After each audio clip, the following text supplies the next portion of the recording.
Olá pessoal, bom dia para o nono ano matutino e boa tarde para o nono ano vespertino. Chegamos na segunda aula desse período remoto e nosso assunto de hoje é economia global, transnacionais e trabalho. Vamos lá.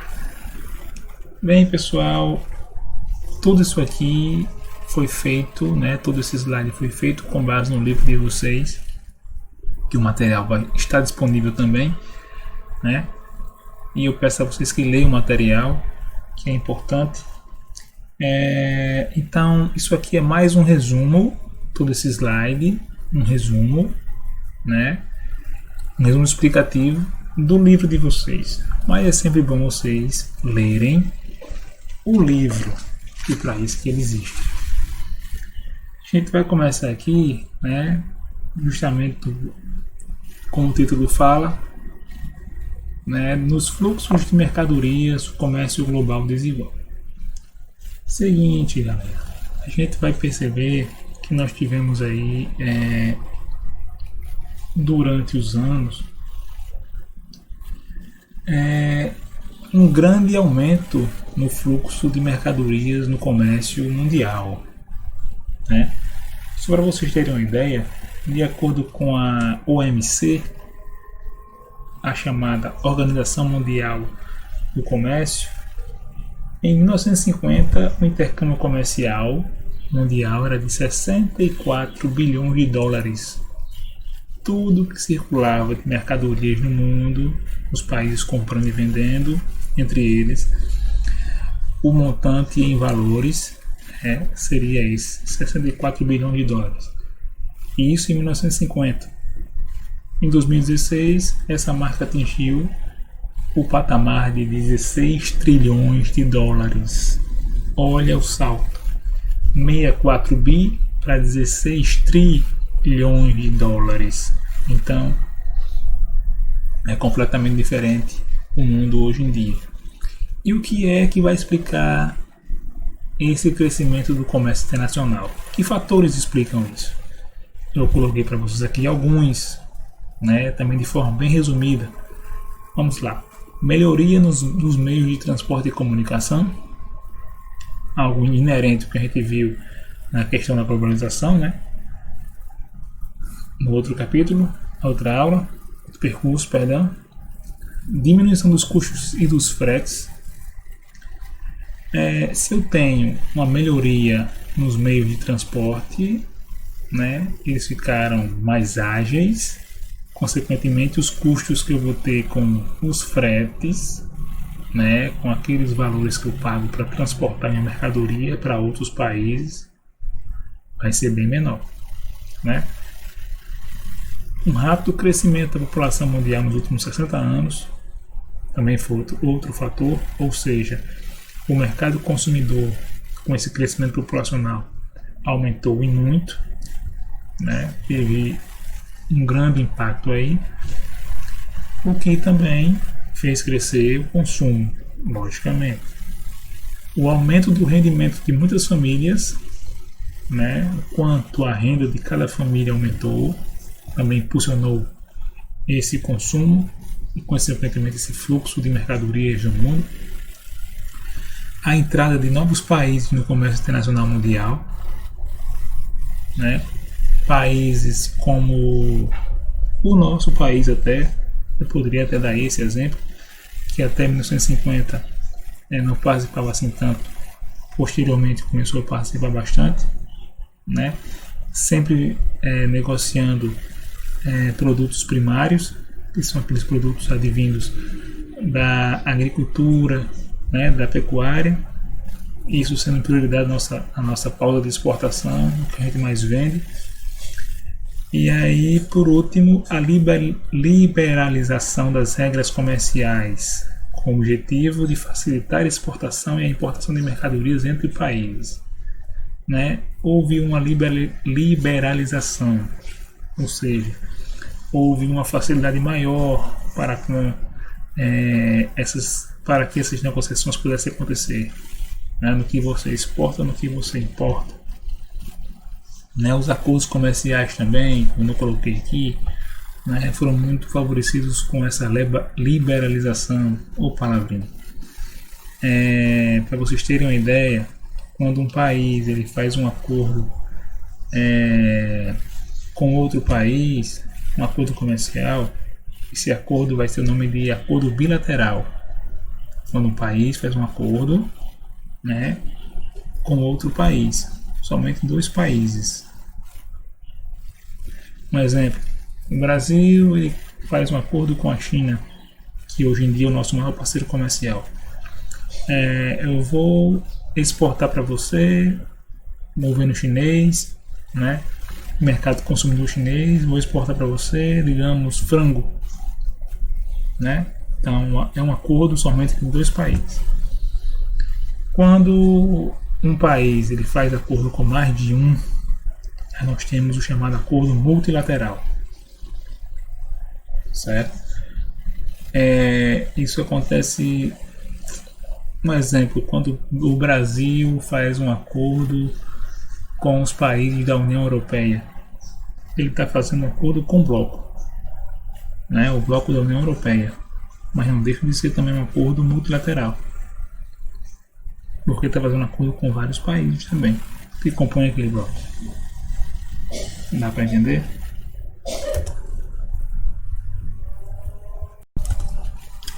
Voltando, então a gente vai agora para as desigualdades marcantes no comércio internacional. Ou seja, todos esses fatores aqui, né, que propiciaram o crescimento desse comércio internacional, ele também, né, evidencia desigualdades. E quais seriam elas? Vamos acompanhar aqui. Por causa da maior capacidade de produção e de consumo dos países cuja industrialização é mais desenvolvida, e pelo fato de muitos desses países manterem barreiras comerciais que impedem a entrada de produtos mais baratos, principalmente agropecuários, né, oriundos dos países subdesenvolvidos e emergentes. Ou seja, essa desigualdade aí, né, vai pender mais para o lado dos países subdesenvolvidos e emergentes, né? Porque muitas vezes os países desenvolvidos eles têm fortes barreiras comerciais, né, que impedem a entrada de produtos mais baratos vindos dos países como o nosso, certo? Aí aqui nós temos a figura 9 aqui, que está no livro de vocês, que vai mostrar o valor do comércio internacional de 50 a 2016, como foi crescendo aqui, isso em trilhões de dólares, né? Só um gráficozinho evidenciando o que eu falei no começo, a introdução do percurso. Passando aqui, vamos para as chamadas grandes corporações.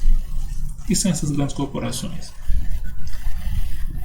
São os agentes principais do processo de globalização, representando a difusão, né, do modo capitalista de produção, ou seja, do modo de produzir bens e serviços baseado na busca constante de lucros, na exploração da força de trabalho e na acumulação crescente de capital.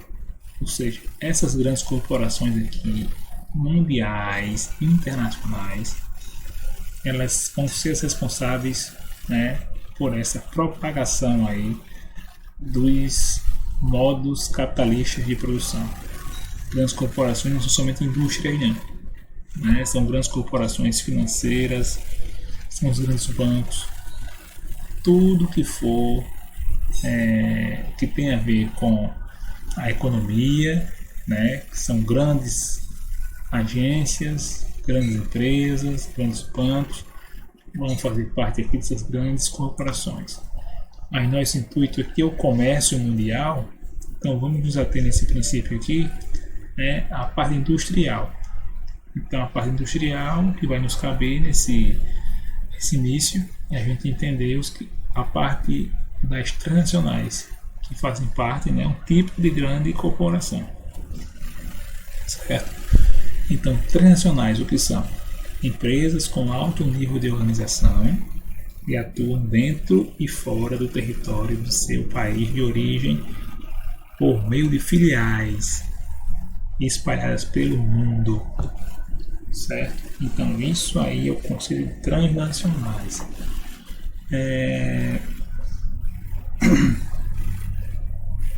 Perdão.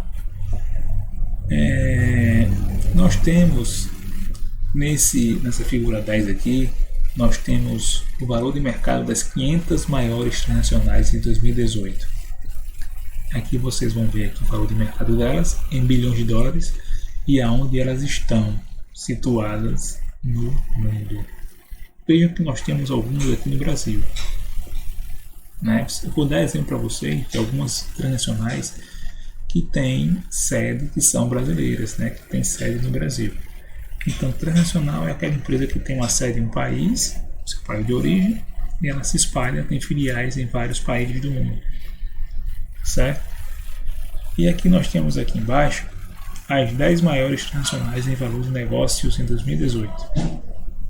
Quem mais movimentou capital, quem mais movimentou dinheiro em 2018? Nós temos aqui a empresa e nós temos aqui o país da onde ela tem origem, onde está a sua sede. Nós temos aqui a Walmart, em primeiro lugar. Nós temos uma empresa de energia chinesa aqui, a State Grid. Nós temos a Sinopec Group, também da China, do setor de energia.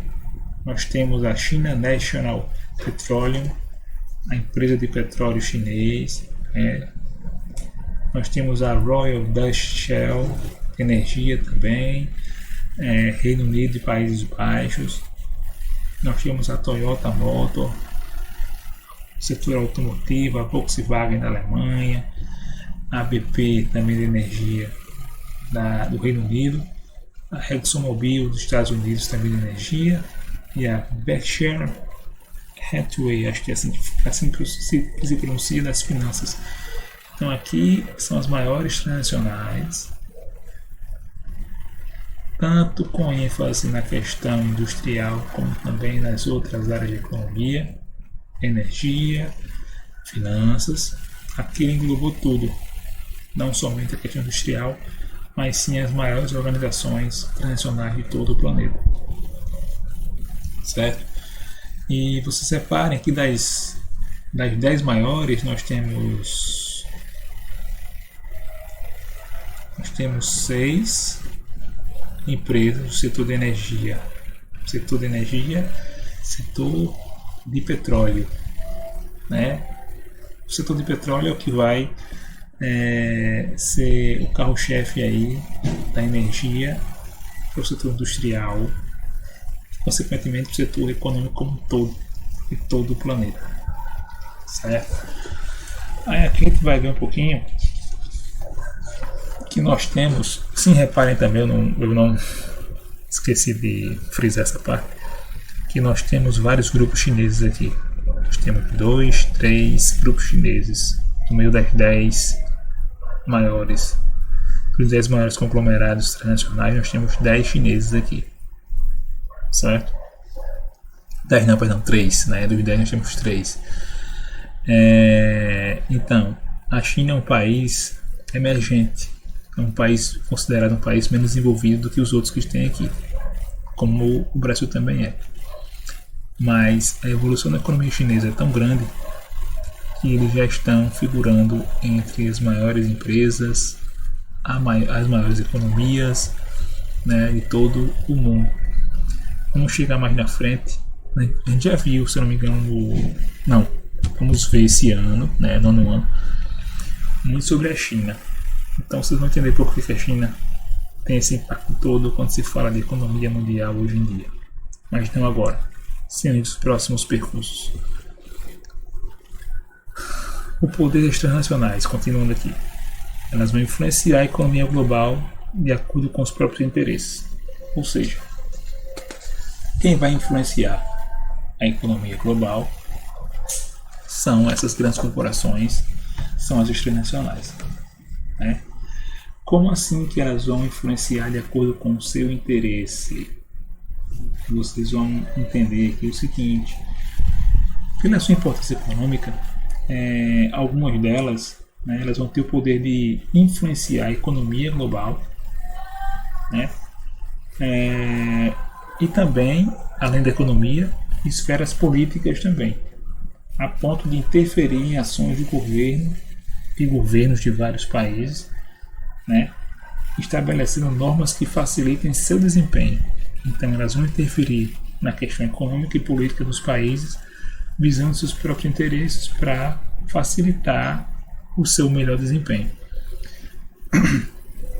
Elas vão realizar investimentos maciços tanto no país de origem como nos países que elas têm filiais, em busca de vantagens. Essas vantagens seriam quais? Matéria-prima, né?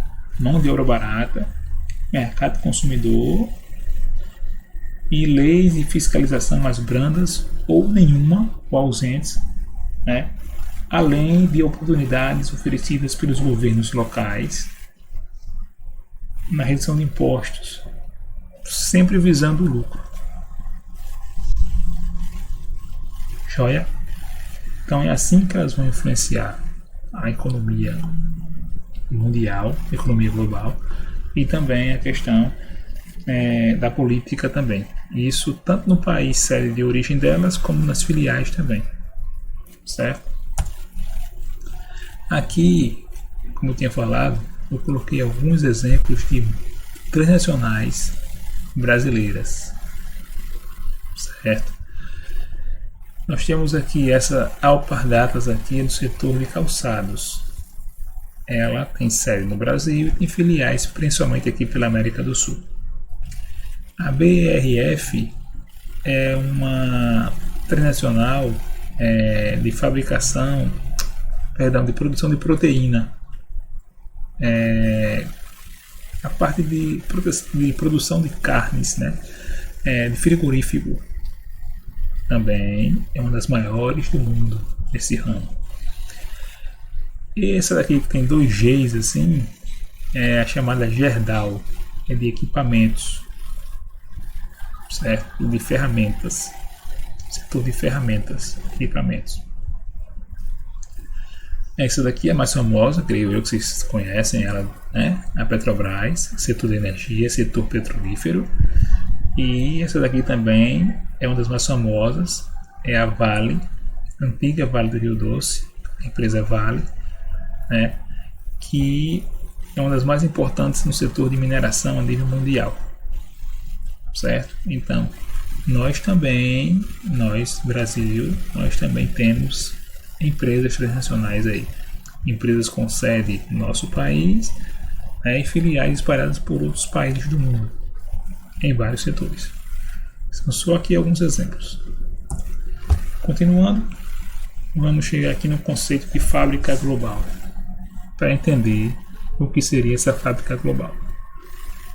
Essa fábrica global vai ter muito a ver com a questão da forma de se produzir os materiais, né, com a forma de produção desses produtos pelas transnacionais industriais. Então, como é que ela é? Vamos aqui para o conceito primeiro. Forma descentralizada da cadeia de produção, descentralizada, gravem aqui essa palavra, implementada pelas transnacionais industriais, em que cada etapa pode ser desenvolvida em um país diferente, de acordo com as vantagens que a gente viu, né, como elas influenciam na economia e na política dos países em busca de vantagens no outro slide, que o país oferece quanto aos custos de produção, ao lucro e à possibilidade de aumentar a sua competitividade no mercado global. Então, esse processo de fábrica global seria o quê? Quando essa transnacional ela vai dividir o processo de produção dela de um único produto em vários locais diferentes. Um exemplo, deixa eu ver um exemplo de transnacional que faz isso. Quando a gente, pronto, um exemplo, um celular, né? O celular, ele,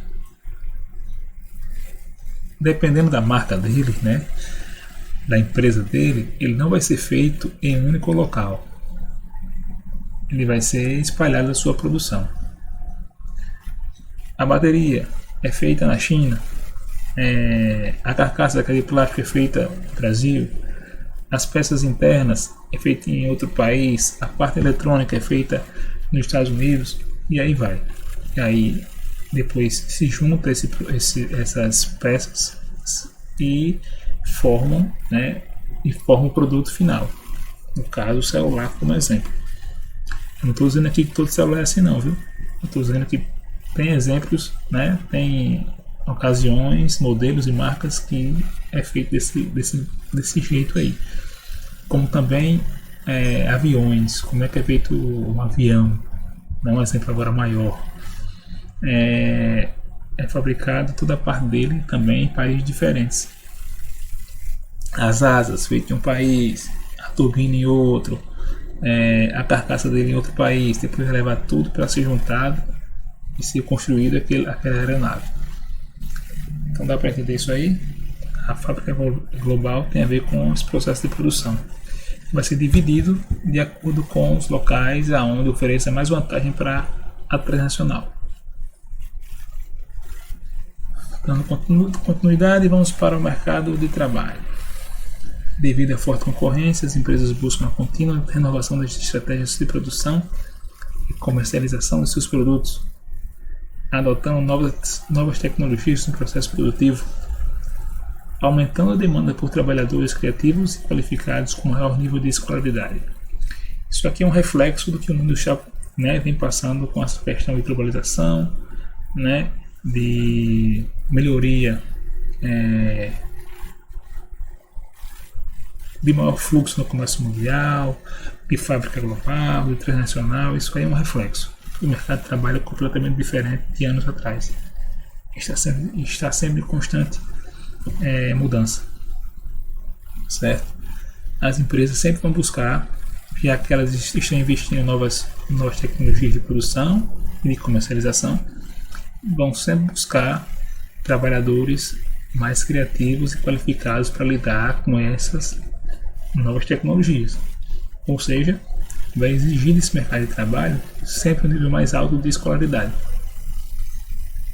certo?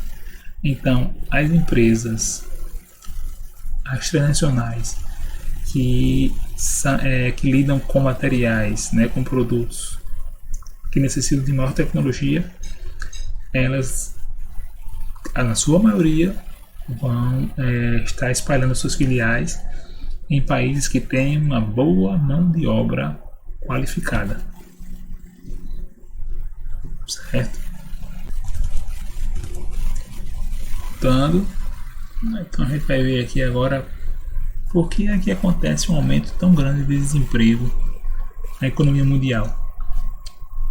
A gente no Brasil, a gente tem 13 milhões de desempregados, tinha, né, antes da pandemia. Esse número aí com certeza vai aumentar bastante. Então por que há tanto desemprego, tanto no Brasil como no mundo, nesse contexto aí de economia global, onde tudo está conectado, né? Vamos para as causas. A primeira delas, o chamado desemprego tecnológico ou estrutural. É aquele desemprego que vai acontecer quando as empresas, né, movidas pela sua vontade de sempre lucrar mais, né, elas vão colocar na sua rede de produção, nas suas cadeias produtivas, novas tecnologias. E aqueles trabalhadores, aquela mão de obra que não tiver a qualificação para lidar com essa nova tecnologia, ela vai ser colocada à margem no mercado do trabalho, vai ficar sem emprego. A segunda causa é a própria lógica do capital, né? As empresas têm que gastar menos com mão de obra e obter mais lucros. Então também elas vão robotizar mais as suas linhas de produção. Vão investir em tecnologia para que se economize mais em mão de obra e consiga obter mais lucros com isso. E a terceira causa é o chamado desemprego conjuntural ou cíclico, que é aquele desemprego que acontece quando crises econômicas e políticas acontecem né, nos países. E aí gera desemprego, os investimentos daquele país saem, empresas que estavam ali com suas filiais saem, ou empresas locais têm falência, e aí o desemprego aflora mais ainda. Também parecido com o que está acontecendo hoje em dia, né, na pandemia. Vamos ter muitos desempregados aí por conta dessa crise, e vai ser um desemprego que podemos chamar de conjuntural ou cíclico. É algo que terá um fim, né? O exemplo que a gente está vivendo agora da pandemia vai ter um fim, mas só Deus sabe quando é que vai voltar a ter o nível de antes, nível de emprego de antes, e se vai ter, né? E as consequências desse alto desemprego quais são? Vimos as causas e agora as consequências. Ele vai provocar uma desestruturação do convívio familiar, das relações sociais, vai aumentar a violência e o trabalho informal e causa traumas psicológicos. Isso falando de forma mais individual, né? Mais micro. Aí vamos para uns exemplos aqui entre países desenvolvidos e menos desenvolvidos. Nos países desenvolvidos, perda de 80% do emprego estão relacionadas à implantação de novas tecnologias no sistema produtivo. O restante é o desemprego conjuntural e a transferência de empresas para países menos desenvolvidos. Ou seja, nos países mais ricos, quando acontece, quando existe esse desemprego, 80% deles está relacionado à implantação de novas tecnologias nessa cadeia produtiva, certo? Então não é algo, a maioria desse desemprego não é por conta do desemprego conjuntural, e sim pelo desemprego tecnológico ou estrutural.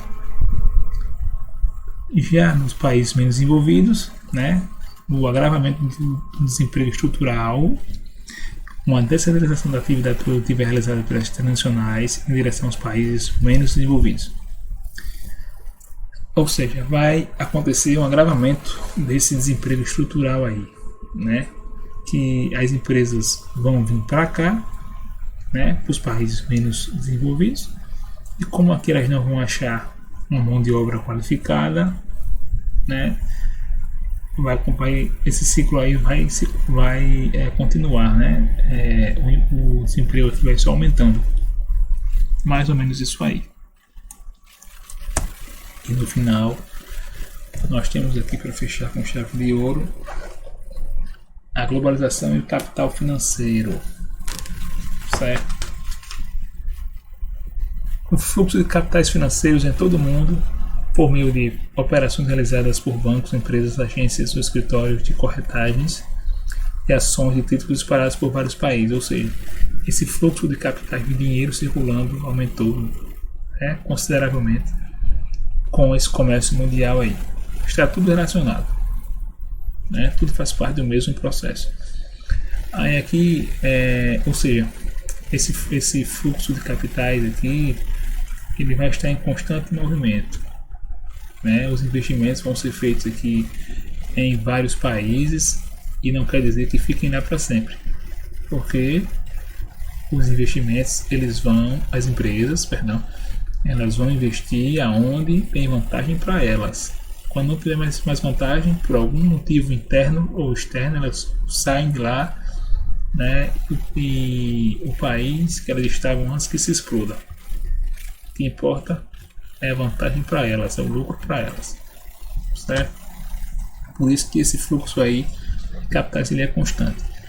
Nós temos aqui as 15 principais bolsas de valores, né, no mundo. E por que bolsa de valor?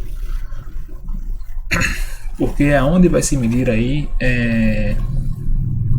o tamanho de cada empresa de cada conglomerado de cada conglomerado econômico desse aí, de cada grande corporação.